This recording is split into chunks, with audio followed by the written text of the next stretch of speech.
नमस्कार दोस्तों, आज मैं परसेंटेज का पार्ट 3 लेकर आया हूँ। ठीक है। परसेंटेज का टाइप थ्री टाइप के क्वेश्चन। जैसे इसमें हम पहला क्वेश्चन सॉल्व करते हैं। पहला क्वेश्चन है, एक परीक्षा में एक विद्यार्थी को 54% अंक प्राप्त होते हैं। 54% अंक प्राप्त होते हैं और उसे उत्तीर्णांक से 70 अंक अधिक मिलते हैं। दूसरे परीक्षार्थी को उसी परीक्षा में 33% अंक प्राप्त होते हैं और वो 35 अंकों से अनुत्तीर्ण हो जाता है। परीक्षा का पूर्णांक कितना है? हमको परीक्षा का पूर्णांक निकालना है। ठीक है, तो इसको सिंपली किस तरीके से सॉल्व करेंगे, जाकर एक हम लाइन खींच लेते हैं। मतलब ठीक, हमने क्या मान लिया कि परीक्षा है, परीक्षा का पूर्णांक हमने क्या मान लिया, यानी मैक्सिमम मार्क्स मान लिया। पूर्णांक हमने मान लिया क्या, पी है। ठीक है, क्या हमने मान लिया कि परीक्षा का पूर्णांक पी है। अब एक परीक्षा में एक विद्यार्थी को 54% अंक प्राप्त होते हैं और उसे उत्तीर्णांक से 70 अंक अधिक मिलते हैं। यानी एक परीक्षार्थी है, उसको उत्तीर्णांक से प्लस 70 अंक अधिक मिलते हैं। यानी परीक्षार्थी कौन सा है, P1 हमने मान लिया। उसको उत्तीर्णांक से 70 अंक अधिक मिलते हैं जब वो कितने परसेंट अंक प्राप्त करता है, 54% अंक प्राप्त करता है।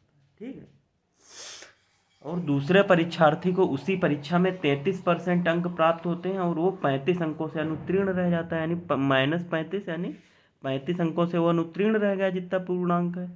और उसको अंक कितने प्राप्त हुए, यानी P2 एक परीक्षार्थी, उसको 33% अंक प्राप्त होते हैं। ठीक है, तो हमको क्या निकालना है, परीक्षा का पूर्णांक निकालना है। तो यदि हम परीक्षा का पूर्णांक निकालते हैं तो P1 हमने क्या मान लिया, P1 का पास P1 जो है वो, यदि हम P1 के द्वारा पाए गए मार्क्स लिखते हैं तो हो जाएगा जाकर, यदि P1 के द्वारा पाए गए मार्क्स क्या हो जाएंगे जाकर, परीक्षा का पूर्णांक प्लस 70। ठीक है, यही तो हो जाएंगे जाकर, परीक्षा का पूर्णांक प्लस 70। ठीक है, तो P1 के द्वारा पाए गए मार्क्स कितने, 54% अंक प्राप्त होते हैं। यानी 54% किसके, 54% अंक प्राप्त होते हैं, 54% ऑफ परीक्षा के पूर्णांक के। ठीक है, बराबर P प्लस 70। ठीक है, यानी परीक्षा का पूर्णांक हमने क्या मान रखा है, P। यानी P यहाँ से क्या हो जाएगा जाकर, 54% ऑफ P, यानी परीक्षा 54% ऑफ P माइनस 70, यह परीक्षा का पूर्णांक हो जाएगा जाकर। इसी के जैसे हमने ये निकाला, इसी तरीके से यदि हम P2 के द्वारा पाए गए मार्क्स निकालते हैं, P2 के द्वारा पाए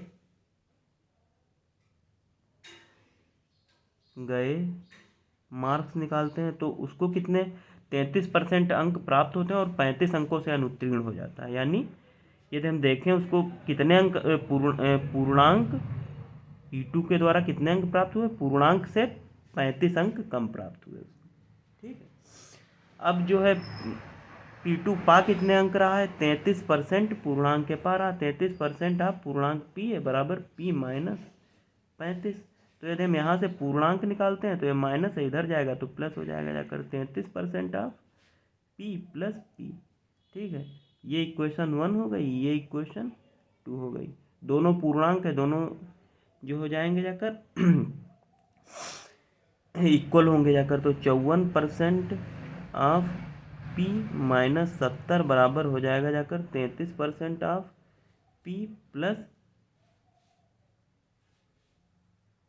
सॉरी यहाँ पर आ जाएगा जाकर प्लस 35, ये जब इधर जाएगा जाकर। ठीक है, तो ये हो जाएगा जाकर प्लस 35, तो ये हो जाएगा जाकर 54% of P minus 33% of P बराबर हो जाएगा जाकर आपका 35 प्लस 70 बराबर 105।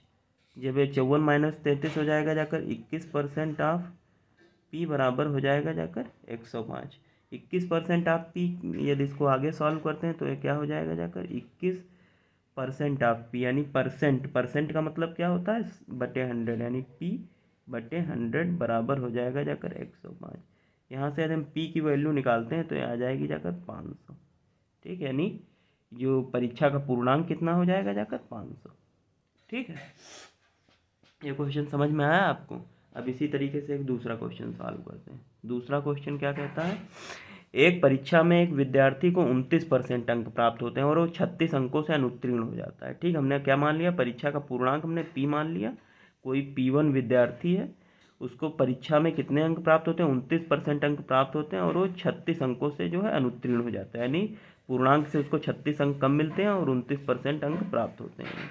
ठीक, और नंबर 2, दूसरे विद्यार्थी को उसी परीक्षा में 19% अंक प्राप्त होते हैं और वो 96 अंकों से अनुत्तीर्ण हो जाता है। कोई परीक्षार्थी P2 है, ठीक है, P2 कोई परीक्षार्थी है, उसको कितने अंक प्राप्त होते हैं, 19% अंक प्राप्त होते हैं और वो 96 अंकों से अनुत्तीर्ण हो जाता है, यानी ये जो डिफरेंस है -96 हो जाएगा।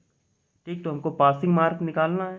ठीक है, तो ये जो हो जाएगा जाकर, यदि हम पासिंग मार्क्स का निकालते हैं तो ये हो जाएगा जाकर आपका passing marks of first student,